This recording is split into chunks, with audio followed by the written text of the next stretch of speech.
This is one of the ones that I wanted to see. Didn't know if it was going to happen, and if so, how long it would take to possibly bubble up and somebody just jump out the gate and drop a track. But it's here. Jae Millz versus Hitman, huh? And y'all know I'm an early bird. I wake up, I look around, I see that Jae Millz dropped. He dropped this 4 hours ago. So at my time of recording, that shows me he dropped this at like 1 a.m. Eastern time. You know, he's out there on a different time zone. So we are all waking up to this. Um, the reason why I probably didn't think that, this would end up happening, at least right now, is because it's just the way that Jae Millz navigates. And from the outside looking in, it seems like he likes to push people to go first. Like he wants them to drop and then he wants to win that coin toss, go second. I don't know. Some people would say technically Hitman went first because he took a shot at Jae Millz on Letter to the Culture Part 2, but I don't consider that an all-out track. The same way people were really judging Lux's full audio track versus Overly Loaded, and it was like that's one track, one full track versus each other. So I'm gonna probably end up doing that here if Holla responds. Holla's a competitor, so I think a lot of y'all, if y'all want to bet money if Holla's gonna respond or not, put it on him responding. But this is the first time listen. Okay, I put Jae Millz in the throne. I think he's the king of this shit. But styles make fights. I'm gonna stick to that. So now we gotta see what's up. Jae Millz, sir, it is on. Yeah, so we shall keep the same energy over here. When it hits, what do, people? We always bring it back. But we don't expect Ron Browns to miss anyway, do we? Hitman died too. Dope title. All right, let's go. You and now the beat switch up and then his flow on top of the beat switch. Oh, that's the thing about Millz, man. Is he the king of flows and pockets from the battle rap culture dissing on beat? I say yes. Oh, that segment right there when the beat switches up and he's peering into the narratives around Holla. Now I could attest Holla of almost most of the battle rap culture. He is super good in lifestyle and finances, but the way that Millz is peering into this, like putting Conceited out there, like Conceited's not coming back. A-Verb tried some of this. I'm gonna break this down. I'm gonna be 1,000, y'all. A-Verb did try some of this. The whole, why is he back? Matter of fact, this is the stuff that he told to Gerald. You see him in space at night, see him try to battle. He needs this, he needs that. Hitman is more of a battle rapper, close to the culture, more passionate towards it than Conceited. But the way that this is being crafted and painted will make people look back at Holla the way that people normally do when they hear diss records. Like, yeah, why have you lost?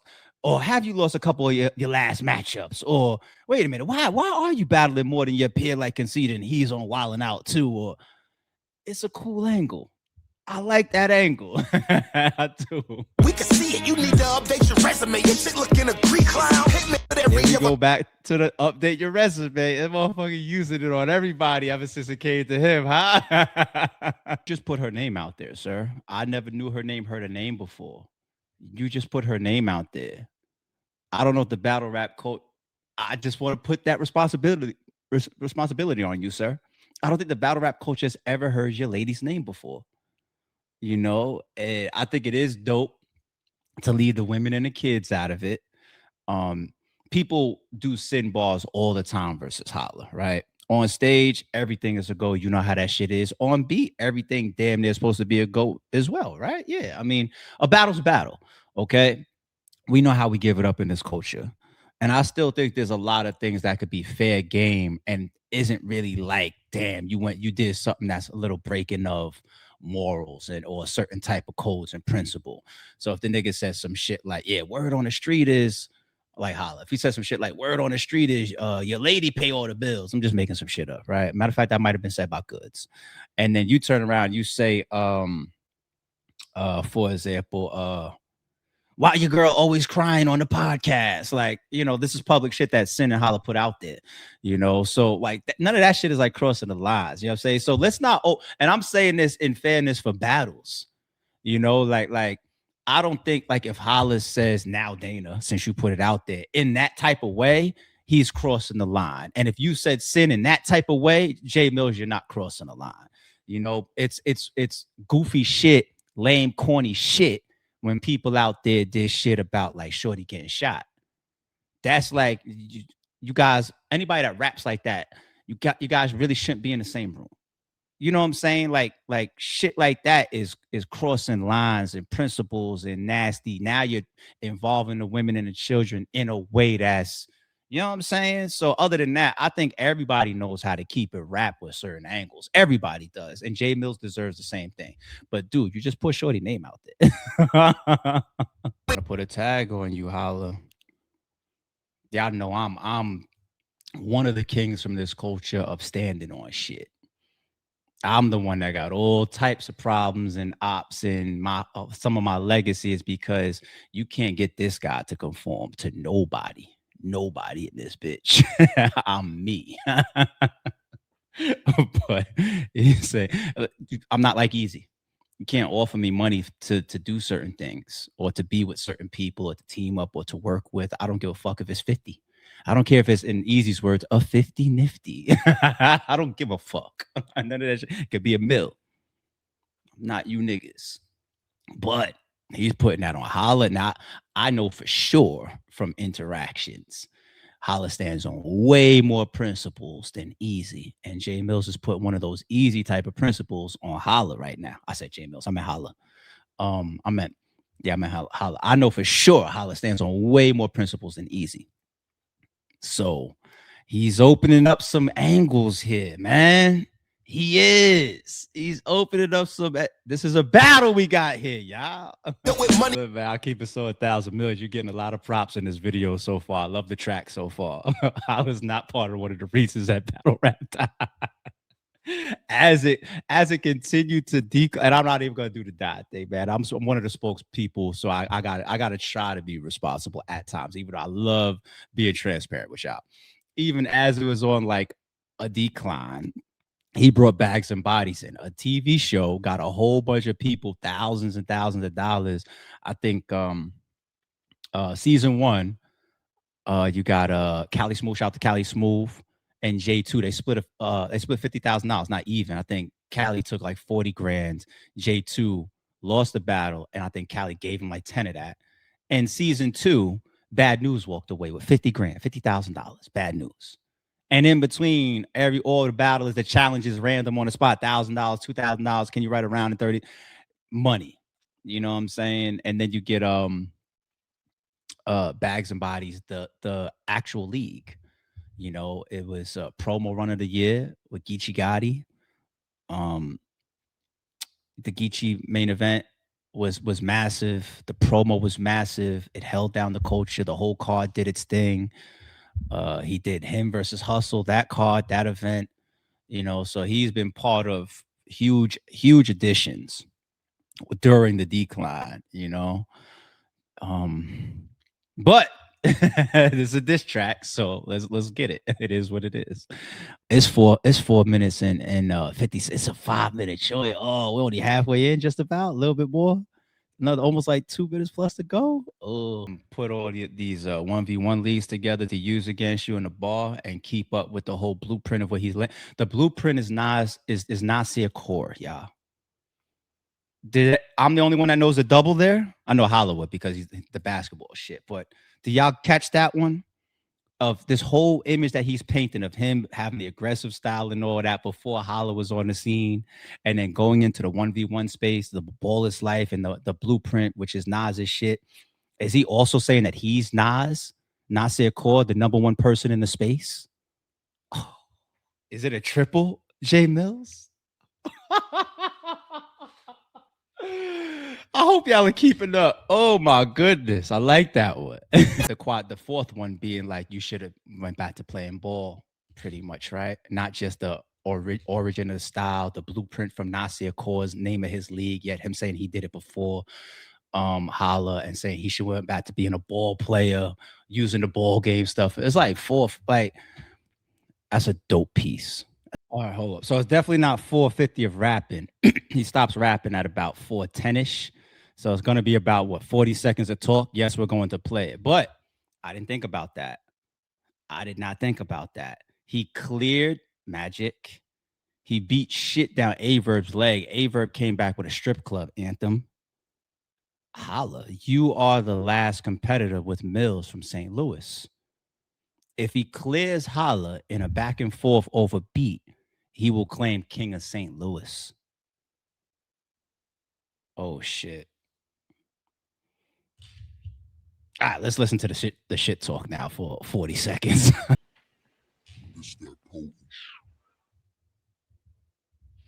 You let him use the juice shit on you too?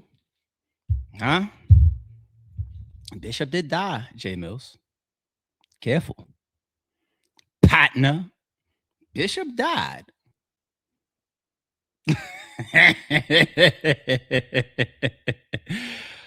um, this is a sick track. I would have to play. I'm gonna have to play it 3, 4, 5 times more, and I will be spinning it because I love it. I will be spinning it. But I'm before I like compare it to his other joints and say this is like his top 3 or his top 5, I need to sit with it because credit to Jae Millz, he's got that much dope shit. I was just arguing about Jae Millz shit like a day and a half ago behind the scenes. We might talk more about that soon. But like his Jack Boy shit, his B Magic one, uh Turn His Lights Off, the Goods track. Shit, the Why You Keep Running for Verb one. I wasn't too crazy on the first Rum Nitty one or the second. The one where he's in Walmart, that was dope. The Easy one. The first Easy one was dope. And then the second one, Easy Work, was sick too. He's got some shit. He's got a whole catalog on you niggas. So I can't compare this one just yet. I need to sit around for a second and fully, you know what I mean? But this was a dope track. The beat hit, him flowing in and hitting those pockets once again. He dominates there. He's not the biggest puncher on beat thus far, like a build up to a huge punchline, but his angles in it are very clear. You know, I picked up on at least, now I'm not saying in total, but at least like 3 or 4 that I thought were good. If I'm battling Holla, 4 angles that are real good to use. You know, and you can continue to expand on some of them. You know, so good come out party. Yeah, Holla's not gonna let that. He's gonna respond to that. Now that I'm thinking about this track, but you went first. Holla's very good at dropping shit on track, period. That's why Jae Millz is honoring it also. He knows that Holla's a very, very worthy opponent. He's one of the biggest names of the space, and he's been doing his thing on beat. Saw a clip from him, one of his blogs on Battle Rap Dose yesterday, and Millz was like, yo, step outside of the studio. So he probably knew already that he had this shit coming. So even that is pushing his competition buttons, pushing Holla. Like he knows I'm about to drop on this nigga. I want to challenge him to do something that I think is a little bit tougher than what he's been showing so far, knowing that maybe Holla's using the convenience factor of being in the studio and shooting it right there, the video wise right there. And he wants you to record it and then go outside and do different and find scenery. That I see through it, man. I know what Millz is doing there. He's trying to push Holla to heights that he operates at and then use that for comparisons. He talked about the visuals. Why are you in the studio so much? I mean, he did have scenes when he battled Lux outside of the studio, but I just see what Jae Millz is doing. You know, so but back to Holla being very good on track, period. Obviously, as he showed, which is another reason why Jae Millz is here. So credit to both of them. But Holla's also very, very good going second. Like if you listen to his overly loaded Lux shit, he damn near rebuttals everything from Loaded Lux's track, almost everything, and he rebuttals it pretty well, you know. So giving Holla the coin toss, I don't know. Maybe you should have waited to see if Holla's was gonna wake up one day and say, you know what, fuck it, let me attack Millz. But you went first. from an overall track standpoint. Holla's more dangerous winning the coin toss so far from what we've seen on beat. So Millz is going to have to deal with that. You may have now pushed him to say, okay, now I'm gonna do a scene here in my you talk about money. I'm gonna do one in my G5, one in my Lamborghini, one at the bank, one I'm gonna grab conceded to feature. This shit I'm saying this like I would do shit like this to be an asshole and just take it another step further. And people, have we yet to put out there these time limits? What's the time limits of responses? Considering these guys, you know, they still got to write, they got to record, they're doing visuals, they're doing editing. Is it a week? Is it a week? You know, we let Truffaut push his joint back quite significantly to get his visuals together. And when he dropped, it was dope. It was worth the wait. You know, Kendrick made us wait a couple weeks, right? They didn't even give us Kendrick didn't even give us no damn visuals, right? But nah, this ain't Kendrick and Drake. All in all, dope shit from Millz. I'm scared to judge it right now because I want to compare it to his other joints, but I gotta stay consistent. I'm gonna do it. We're gonna go with a nice 8. We're gonna go with a nice. Definitely not nothing in the 7. I don't need to do no 7.8. Nah, this is not in the 7s. It's not in the 9s. It's not in the 9s. He's got tracks that are in the 9s. Solid 8. Very, very good 8. Good come out party. Even to the title. I like the title, Hitman. I like that. I like that. Partner. So good shit. All right, let's move on. I want to do the Eazy The Block Captain Tsu Surf topic. I see that they had a back and forth yesterday. I also got a video clip that I'm going to bring up here. But let's get into this for a second. All right. So yesterday, what happens? You got the continued Eazy The Block Captain and Kid Slade back and forth happening, right? Kid Slade kicking up dust. Eazy The Block Captain multiple times has cut on the camera to respond to Kid Slade.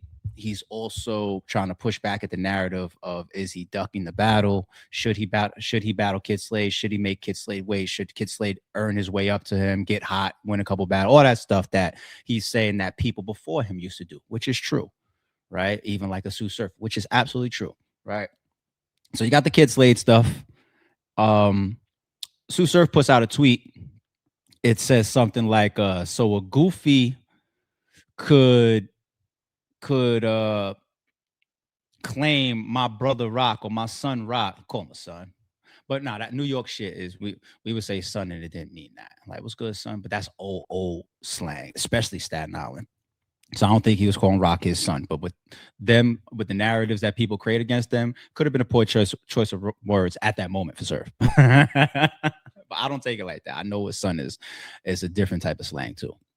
But he says, my son Roc could turn down a goofy, but a goofy could turn down a nigga that's chasing him.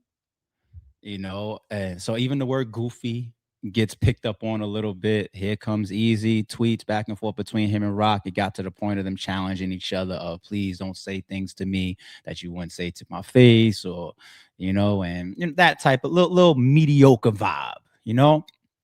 Roc chimes in, fuck you and that $50,000 pussy. Eazy does a video responding to both of them. And here we are now. So I want to say this. Let's start here. Eazy actually is right in multiple areas of this. Surf and Roc, they have their points too. But here's some of the places where Eazy is actually 1000% right. Yes, if Eazy is saying that he doesn't want to do the Kid Slade battle right now because he wants to see Kid Slade build up the anticipation or the hype of the battle bigger by doing his part of like winning more battles or building up his profile a little bit more like he might have had to do. And if he really means that, which I question, see the integrity of Eazy is bad to me, for me personally. So I'm trying to stick to the statements and give them credibility, even though Eazy has greatly tarnished his credibility with somebody like me. But let's take it for truth. If that's what he really means, he wouldn't be in the wrong. And him calling out Surf for doing that in the past, we can't skate around that. That's already historical facts, like what he did with Cortez or JC, or how Surf would torment so many of his battle rap peers by using the levels in stature, or where they battle, or what their numbers are, their views are, how many butts they could put in the seats, or how many pay-per-views you could sell. Surf has used that almost his entire career to combat narratives with his peers. That's one of Surf's things. Is he different now? Don't know. Don't really care. You know what I'm saying? So Eazy is absolutely right there. All right. As far as and not just the building up thing. The second thing that Eazy is spot on about is there are a lot of dick suckers in this culture, or fans. You know, like, I know we supposed to respect the fans, but we all know that there's dick sucking fans too, right? Like there's cool fans, there's intelligent fans, there's great fans, there's dick sucking fans too. There's groupies, like we know this, right? There's dick suckers in every level of the shit. And Surf definitely has created a couple, you know, inside and outside of the culture. That's one of my standoff positions towards certain entities and certain people. It's like, I will be an enigma. You know, I don't care if it's URL. I don't care if Surf could do his KFC run or whatever. I'm going to stand on this side of the gate and we're going to have this exchange. We're going to have a good time doing it too. I don't give a fuck about any minions behind you. You know what I'm saying? And Surf is a very popular guy, but I don't give a fuck about one's popularity, obviously. When you say something, it doesn't make it true because the person is popular or famous. Like, that's when we look at like an academics and be like, it's disgusting what you exhibit around all this Drake shit ever since he changed you. You know, you're moving like his fucking groupied out girlfriend. It's disgusting to watch. Eazy calls out a recent example of that. Once again, I agree with him. Three Letter Man asked me on my interview that I did with him Friday night. Check it out on his channel. Shout out to Three, my guy Three. And towards the end of our interview, he asked me, he said, what do you think about the DNA controversy? And I veered away from the topic. I didn't want to talk about the topic. If I wanted to talk about the topic, I would have addressed it on my own channel. I fuck with DNA, and I felt like my take on the topic could have gone both. It would have filled both sides of the debate. And I didn't want to do that, especially with DNA being one of my homies. Me and DNA is good. So I didn't want to come off in a way that, you know, would be like I'm kicking at DNA's position while he's already got the whole culture questioning him. But even though I didn't want to do the topic, I will say in that interview that I said on Three, I stand on, I said, as it does not pertain to DNA in general, one thing message that I do want to put out there, I don't believe in one's promotion of, if it makes $1, fuck it. Whether you're trying to feed a child or not, you got to do what you got to do. My responsibility to myself as a man, as well as to my family, is to not just strive to put food on the table and to take care of those that I'm responsible to, but it's also to work at a pace and work at an ethic where I don't have to even do certain things that endangers me or them, not just physically, not just health-wise, but also what I would teach to them. Because if I could teach to my children that daddy will do almost anything to make sure that I can feed you, they will repeat that.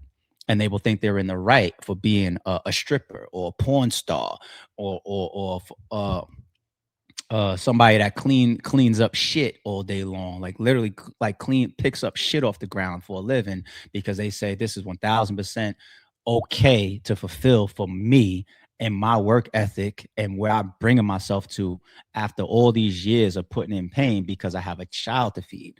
Now, that's always going to be a priority, but it's not the goal. So you don't put it out there. And I'm not saying that the depth of what I just did to make the point that transparent is what Surf said. He didn't say it like that, but I'm saying it like that.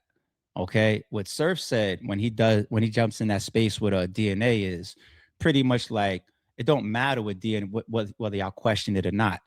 If I could feed a child, my child or my family or myself from it, I'm doing it. That's bullshit in my opinion. Like, it's not, everything's not about, that means what can be called into play? The backstabbing of somebody, a total violation of one's morals and principles because a check is on the table. Now, even though I agree with Eazy there, I actually believe that Eazy has told us a million times that he is like that. So I don't fuck with him for that neither. You know what I'm saying? He's always talking about, but if it's $1, I know I don't you don't fuck with people, but let's book this. No, URL. You tried to kill me and you tried to do this to my league and this on my card or that. But if you offer me the right bread, no. All the niggas like that could stay on the opposite side from me. I'm not like that. I can't relate to that. And I'm going to do whatever I need to do to make sure I don't have to ever shake this person's hand. I don't ever need a bag from those people. I don't ever need to share a stage with them. I don't ever need to pick up shit to earn a check. I don't ever need to do anything some of y'all disagree with DNA for. I don't have to do that if I feel the way that some of y'all feel. That's it. That's my strength as a man. That's my responsibility to not even put myself in the position to have to sacrifice who I want to be in this lifetime for a check. Okay, so yes, Surf. I literally have watched Surf all out disrespect people, like call them, I think, like dick suckers and shit. Or flat out do spaces claiming like, oh, this person, I just use him. And watch that same person still support and get behind and run behind Surf. Yeah, I've watched that. I've watched Surf make people go at RBE that didn't necessarily want to go at RBE. Another point that Eazy's making right now, I'm standing, I'm not going to switch up now. I stand on my own opinions respectfully, right? I said it looked weird and looked corny that all of a sudden Roc tweets, I have one more battle obligation, not a battle that he booked, one more battle obligation. And now I'm not doing anything else unless it's URL, but he's been all over the place winning Cody, battling people that I never even heard of, like Mr. Man, or like literally, we brought it up on rapverdict.com. His Cody year, like some of the people that he battles, like I don't even know who they are. Small platforms, which is fine. I'm a proponent of moving around, and I was a proponent of his Cody run. So to see that now, it's just like everybody's looking at where's the change, and people would have still been like, "That's because of Surf," and it could have been like, they're just saying that just because. Maybe it's not that. Maybe Roc is just at a different point in his career. It just so happens to be that Surf came home. But Surf and Roc have the back and forth exchange on Twitter to kind of put it in everybody's face. With Surf then adding and replying to it. See, I told y'all. And they put like the red light symbol or the stop sign emoji and everything. I told y'all no more. And they're going back and forth with the Bad Boys, Will and Martin emojis and shit. It's just like, oh, y'all are collaborating on this? Roc, that ain't been you this whole time. So it looked corny from the outside looking in, respectfully. It looked corny. So Eazy's actually not wrong in that sense, but there are some pieces now where Eazy's easy. All right, so let's go through some of these other pieces. All right, who's the bigger draw right now, Eazy or Roc? Good question. Dare I challenge that Eazy is a bigger draw than Roc right now, unless Roc is battling on URL on a big card versus a big opponent, right? Eazy's battling off of the biggest platform that's out right now. Like, for example, he's battling on the trenches. Or maybe, like, let's say if he ends up taking a battle on King of the Dot. If you put Eazy and Roc off of URL in a similar battle versus a similar opponent, or even the same opponent, right now, Eazy is a bigger draw than Roc. And when I say bigger draw, I mean that YouTube video would probably draw more views. Maybe I think so. The promo would be stronger because Eazy's a bigger promoter than Tay Roc. Eazy has been more exclusive than Tay Roc, which means that the anticipation for his upcoming battles is a little bit more than Roc, who has been very, very, very, very frequent, battling, very consistently, pretty like once a month, sometimes twice within the same month. You see his name popping up on a lot of cards, a lot of flies, a lot of, you know what I'm saying? So the anticipation for Eazy would be stronger, at least right now. I'm just talking about right now, if it was Av, for example, if you swap in Roc, I think even though it's a horribly promoted battle right now, and that's not necessarily Eazy's fault. It would probably be even lower than it is right now if that was Roc there. Just right now. Just right now. Some people might feel like that's a debate because I know Roc still has some YouTube drops that are putting up some good numbers. And we'll see how much numbers Eazy versus Roc versus Av does when they drop it on YouTube. We're gonna see. It's gonna tell a tale. And I know Eazy got to pay attention to that because he needs to use that to show some of his strength. So we're gonna see. And don't fucking share it to the Chrome 23 channel neither. Nah, I'm just joking. You put on both channels, do whatever you want, or collaborate, do whatever you want. But I think that that is a discussion. Yet, by the way, you never see Eazy in discussions for like Mount Rushmore, and I don't think he should be. Based on the 4 to 8 people that get mentioned for Mount Rushmore, legacy, overall impact wise, and career wise, Eazy's not ahead of those guys. So Roc gets mentioned on the Mount Rushmore though. So I think Surf in drawability is definitely above Eazy. He's definitely above Roc. Like we all know that. That's not for question. But Eazy and Roc are kind of like this draw wise right now. They kind of aligned. Surf is giving Roc more energy right now. So if he sticks up even publicly for Roc, that brings up Roc and that pushes down Eazy more. Nobody like Eazy don't have nobody to jump out like a Surf to take up for him, and that's Eazy's fault. Divide and conquer is for the weak. So what Surf is doing is actually what he's supposed to be doing. You guys know I stand on that. I preach it. If you ask me, do you take up too much for Big K or for Ill Will or for Show Off or for Hitman? I'm gonna say proudly, divide and conquer is for the weak.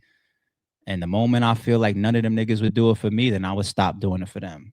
You know what I'm saying? That period. It's just divide and conquer is for the weak. So I'm not shocked of Surf using his popularity to jump in and do things for Roc. It's just we know that we have a lot of dick sucker energy around Surf that'd just be like, yeah, he did say jump off a bridge. We should follow that. Like Easy's right about that. It is what it is. But all right.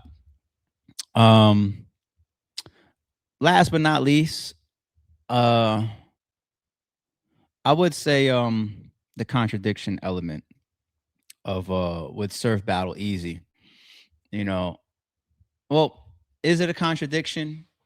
I would ask myself, what was the energy when Eazy got into that space when Surf pulled them up and they had that conversation? I didn't like the way Eazy talked to Surf. A lot of us did. A lot of us sounded like it's just like, yo, where's all that? Some people, some bloggers be like, yo, Eazy played it the right way. Because he shouldn't have come off emotional. I think there's a medium. I don't think you have to come off screaming or acting like, oh, we ops and you just came home, we battle rap ops or nothing like that. But it's just his word selections and the way he allowed the navigation of that conversation. You played second fiddle way too much. And if you run around calling yourself the algorithm and you're the man and you got this big arrogant ego, we should see that energy by nature, even when you're next to Surf, and we didn't. So but on Surf's side, Surf supposedly is bringing people up where he's entertaining these battles. No, Mook, A-Ward, Eazy, conversations like that, talking about I'm gonna see you. Didn't he tweet about Eazy too? Is like that's his hit list when he comes home.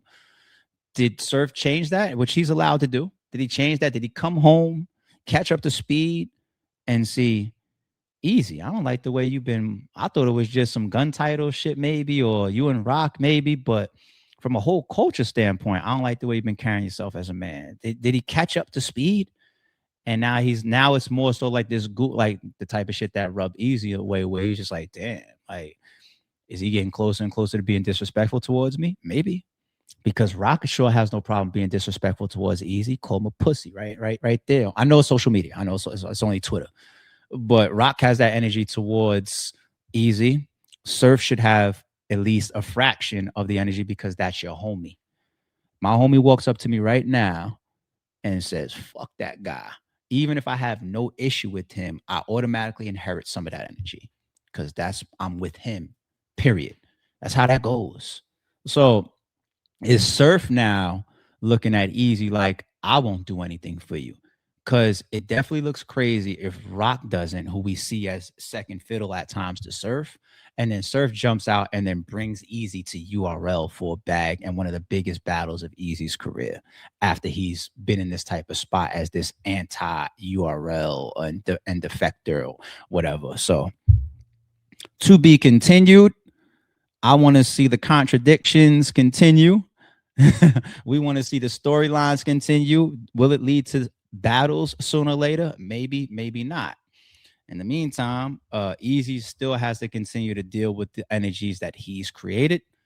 You know, it's not 20v1 stuff. Eazy, I showed you that in one of the videos. You are the center of a lot of back and forth with people, and it has nothing to do with battle rap because of the way you've carried yourself. Surf is not an angel with what he does and the energies that he creates either, you know. So to be continued. We'll continue to watch it from a news standpoint, from a battle rap standpoint, and it'll be what it's gonna be. In the meantime, we'll be back. Yo, Holla, it's on you. Jae Millz jumped out there. Yeah, I want to see this one. Sorry, it's true. Don't confuse silence with work ethic. I'm a boss, making decisions my first fetish. The verse cherished is perfect, that's a reverse blemish. I dropped it, connected the block, learn Tetris. One of the toughest characters ever to bulldog his way Welcome into to the house your of. And shout out to them. Without my, they still got a gun.